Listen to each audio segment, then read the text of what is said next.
जी प्रणाम जी। सबसे पहले जितने ही मनीष लाल 72 न्यूज़ को देख रहे हैं आप सबों को प्रणाम, और जितने ही मनीष लाल 72 को देख रहे हैं आप सभी का स्वागत है।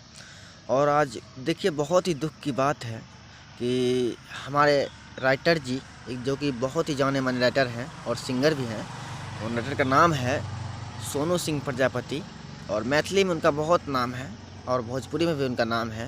तो आज बहुत दुख की बात है कि आज उनकी छोटी बहन का, यानी कि सोनू सिंह प्रजापति का छोटी बहन का तबीयत बहुत ज़्यादा ही ख़राब है, और वो उनको दिल्ली ले जाया गया है, और दिल्ली ले जाया गया है और उनको बोला गया है कि उनका ब्लड नहीं बन पा रहा है। तो जितने भी छोटे बड़े कलाकार हैं और जितने भी अंबिका मैथिली में काम करते हैं, तो आप सबों से गुजारिश है और हाथ जोड़ के विनती है भाई कि आप सभी एक बार छोटा से छोटा हेल्प कीजिए ताकि उस बच्ची का जान बच सके और किसी गरीब का बच्चा बच सके।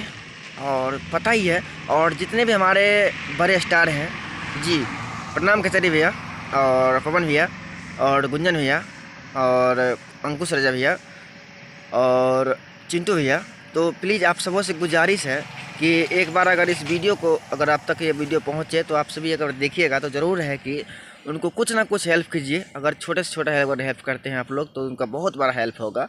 और उनका फ़ोन पे नंबर है 70 70 56 61 44। जी हाँ, 70 70 56 61 44। जी ये नंबर है उनका। और आप सबों से हाथ जोड़ के विनती है भैया कि एक बार ज़रूर है कि एक बार उनको हेल्प कीजिए। और हमें जैसे ही मालूम पड़ा, हम अभी सो के ही जगह थे और हम इस वीडियो को हम बना रहे हैं, आप सबों के बीच पहुंचा रहे हैं। जी प्रणाम। हम रिपोर्टर हैं मनीष लाल यादव।